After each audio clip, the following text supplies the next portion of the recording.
Lexxy, Miriam, a pleasure to be speaking with both of you. The Sorry Papi tour is growing and growing and growing. Now, I'll first ask it to Lexxy.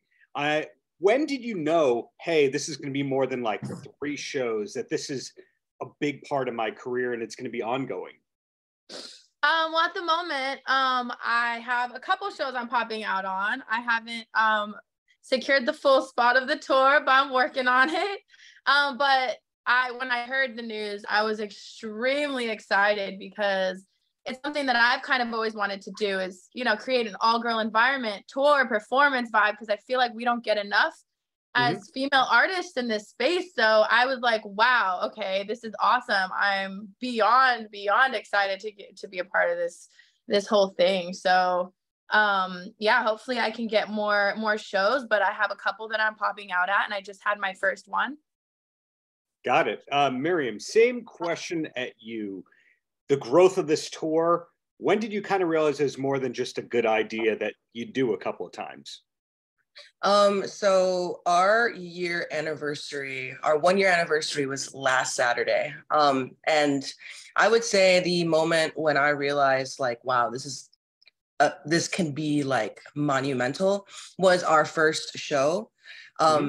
We sold out beforehand, and just experiencing the first show and what could be was very eye-opening. And I would say that was my first moment of realization, was that first very show here in Chicago. It was mind-blowing. It was crazy. And not only is this show playing big cities like Chicago and New York, but it's been to Mexico, Puerto Rico. It's international. It's truly international.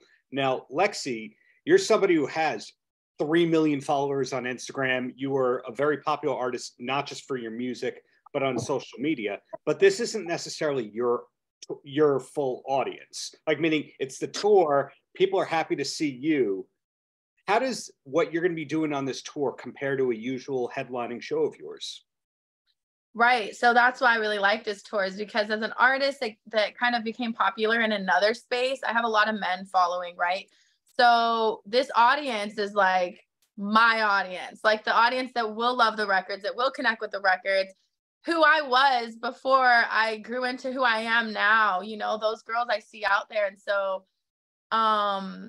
that's what makes it really, really special, is like, this is the audience that I've been looking for. You know, I feel like, oh my God, like I have someone that I can actually connect with now, you know, and all those 3 million men that love me, it's like, cool, but it's hard for them to listen to my music and all that. So I just feel like I'm in a cool space on tour. Like, they're vibing with me, I'm vibing with them. It's a different connection with me that I experienced, and it feels magical. It feels just like you're at home, like, oh, this is where I belong, you know. And I hope that they feel the same way when I'm on stage, where they're like, oh, like we can connect. Like, I feel like a bad bitch with her, you know, when I'm singing my single Bad Bitch. Like, I feel like they're like, yeah, yeah, yeah. So the energy is just going back and forth, back and forth. It's freaking awesome.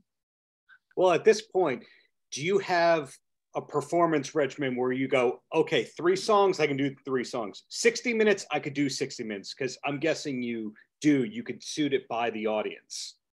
I feel like I'm comfortable at like a 45-minute set. I haven't gone anything over that yet, so I'd have to get into practice. And this morning I was actually practicing more of a 7-song set, because I have a show on the 12th.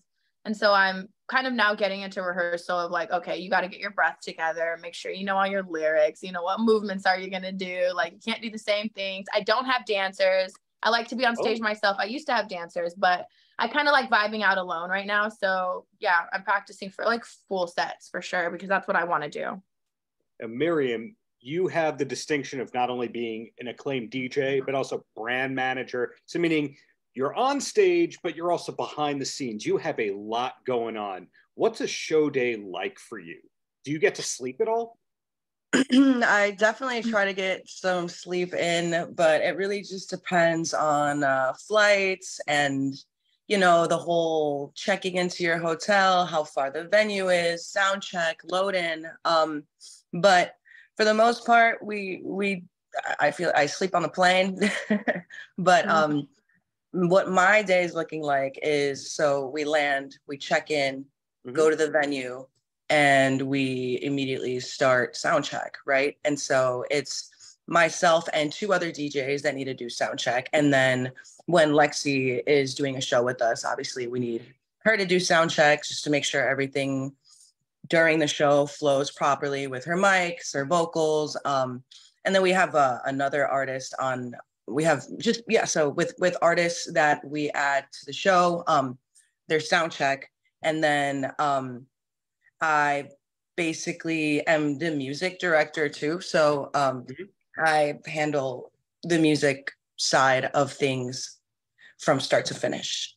So she handled it well. She handled it well. I don't know where you're at or how you sleep, but they're working 24/7. Yeah. So no, and it's I feel super fortunate to be able to not only be able to be a part of the show, but to be able to give other artists like Lexxy an opportunity to be able to showcase their talents. So in an amazing space and an amazing environment. You saw Lexxy, like these girls, they're incredible. They're amazing. Honestly, like the fact that it's an all girls thing, it's like, it just like brings a form of comfort because you know, sometimes we're uncomfortable around men and we feel like we might not be able to be ourselves. We can't drink a lot. We can't turn up. We can't party. We can't like, you know, we got to really be aware of our surroundings. But like when you're around your women, you feel less like, you know, just less vulnerable. So like you can really go out, maybe leave your kids at home if you have kids and just turn out and like just let loose and be yourself. So that is the energy that I saw there. And like, you know, I feel like women are working on, we have a natural jealousy hater vibe. It's just like in our DNA. But like when we were at the party, like I felt like it just disappeared. And like people were like rooting you on, like even in the bathroom, like, or like when we were at the photo booth area where there's an amazing setup and girls are like, woo, get it, girl. Like while I was taking photos, I'm like, this is the environment we need more of. And this type of tour is something that will help that, lead the way, you know? Yeah, sure. When certain shows that you go to, the audience is going to be 98% men. And therefore, you know, if you're a female going to the restroom, it's always going to be open and easy. So I assume at this show, the restroom is always going to be open for the men. It's a party at the restroom at this point. The party, it's exactly what it is. The party's really in the bathroom. Yeah, exactly. Well, one of the venues that you're playing on this tour is Terminal 5 in New York City, and that's a big venue. That's an exciting one. But Miriam, is there a particular show that you're most excited for? So this is our second year on tour, and with my experience last year, every city is so special. Every city has its own vibe, but I personally just love playing at home. Maybe because this is where I started. Maybe because this is where most of my fan base is.